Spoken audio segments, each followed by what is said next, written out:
Welcome back to Open Line. We're talking about the Affordable Care Act, an opportunity for you to call in with any questions you might have. Final 2 weeks of open enrollment. So you have to sign up in the next 2 weeks if you want coverage and you want to avoid a penalty in most cases. Let's go back to the phones. Anne Marie. Hello, Anne Marie. Hi. Thank you for taking my call. I have two questions.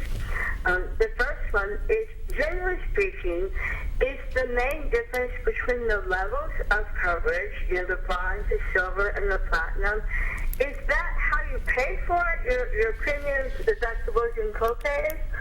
Or are there also differences in what is actually covered? Does that make sense? Mm-hmm. That Kind makes of sense. the differences in the bronze and the silver and the whatever the other one is, platinum. So one great thing about the Affordable Care Act and the marketplace is that there are a set of 10 essential health benefits that every plan has to cover. Now, what is different between the plans is the level at which they cover them. So to answer your question, Anne Marie, which is a very good question, for example, a bronze plan will cover hospitalization. So will a platinum plan, but a platinum plan would have a lower deductible, lower copays, lower coinsurance, and a higher premium, while the bronze plan would have lower premium but higher deductible, higher copay, higher coinsurance. So they're all, when you're looking at them, you don't have to worry about some covering pregnancy and one not covering pregnancy. They all cover the same benefits, just at different levels. Different amounts, and they're probably more expensive. Mm-hmm. And less expensive. Mm-hmm. And all right, this is so critical because the federal government is really going to they're going to demand that people sign up within this 2-week period. So if you don't sign up, there's no calling a month later and saying, oh, I missed it and I'm sick now, I could use it, right? Mm-hmm. Do you hear stories like that, and how tough are those, and you know, what's happening there with this open enrollment? Yeah, so you do definitely want to make certain that you get in before the deadline, before that door closes. I like to say that the door closes, and unless you have a key that unlocks that door, it's going to stay closed until November of this year. And you say, well, what key will that be? Well, there are certain keys, I like to call them, that will open the door for what's called a special enrollment period, so that you can have a baby, you can move to another state, or zip code even, you can get married. Those are the kinds of keys that will unlock the door. You can get released from incarceration, detention, or jail. That will unlock the door.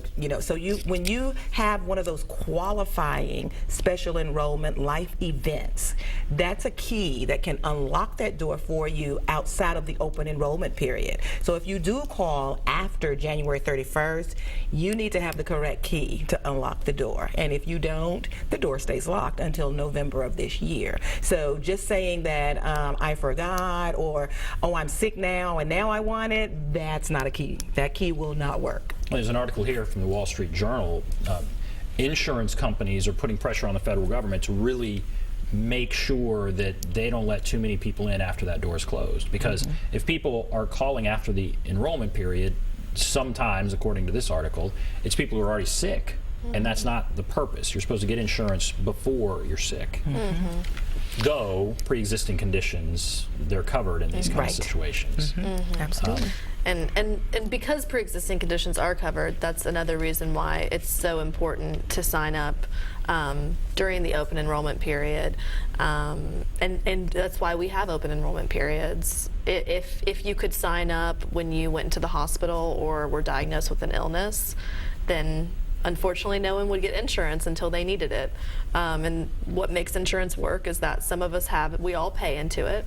Some of us use it sometimes, some of us use it other times, but we're all paying all the time. So that's how insurance works. Let's go to Mike. Hello, Mike. Yeah. Go right ahead. I had a question about the health care. I tried to get it last year, but I'm not on the phone here. I'm on the television program. Yeah, you're on TV right now. Oh.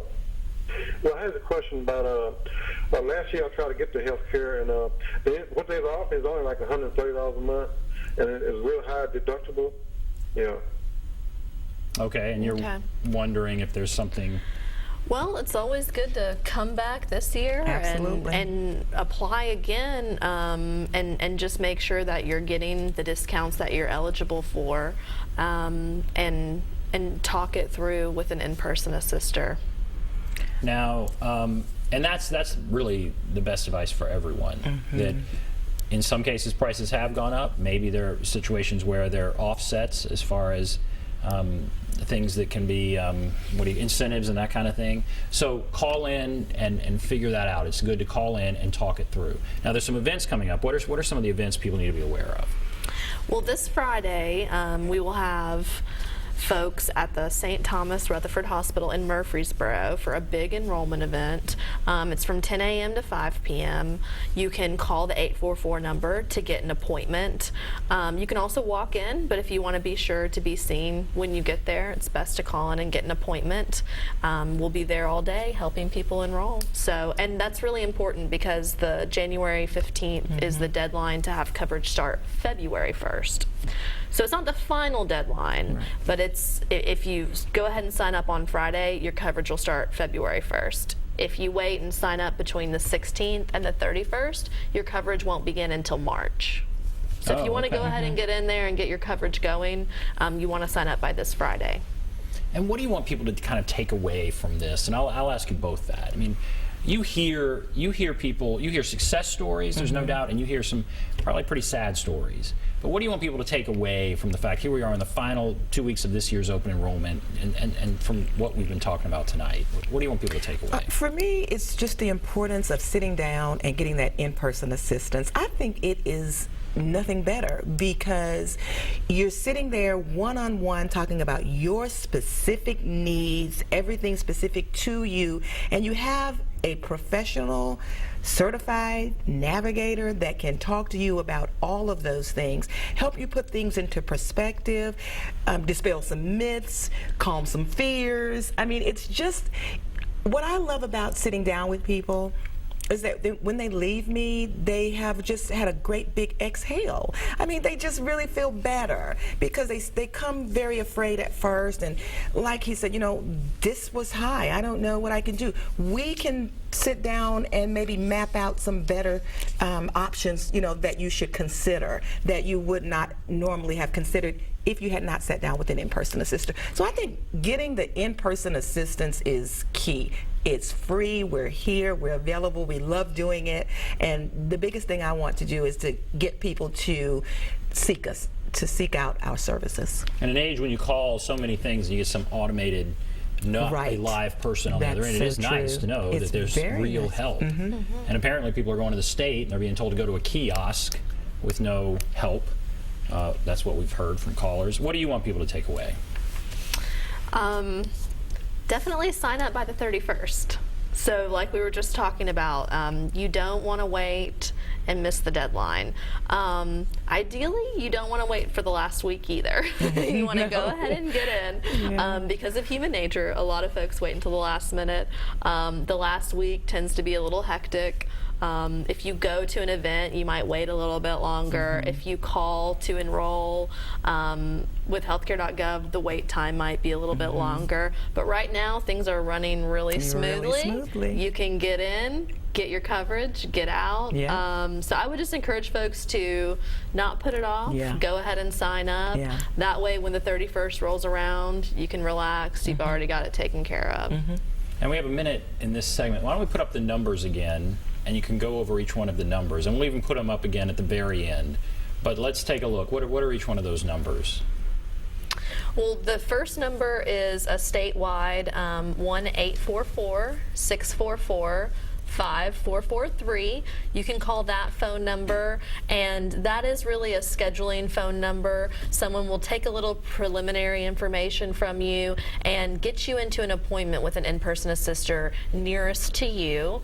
The second number, 615-724-1339, that is to leave a message for a navigator. We can also schedule an appointment with you, and these are the navigators in Nashville. And if you're not eligible for the marketplace or TennCare, so these are those folks in the gap that we've been talking about, you can call Family and Children's Service Health Assist Program, and they can help, again, just make sure you're not eligible for any programs. They'll screen you again. If you aren't, then they can help sign you up for some other safety net clinic programs. And All right, we'll take a break. We're going to come back, wrap everything up. Be back right after this.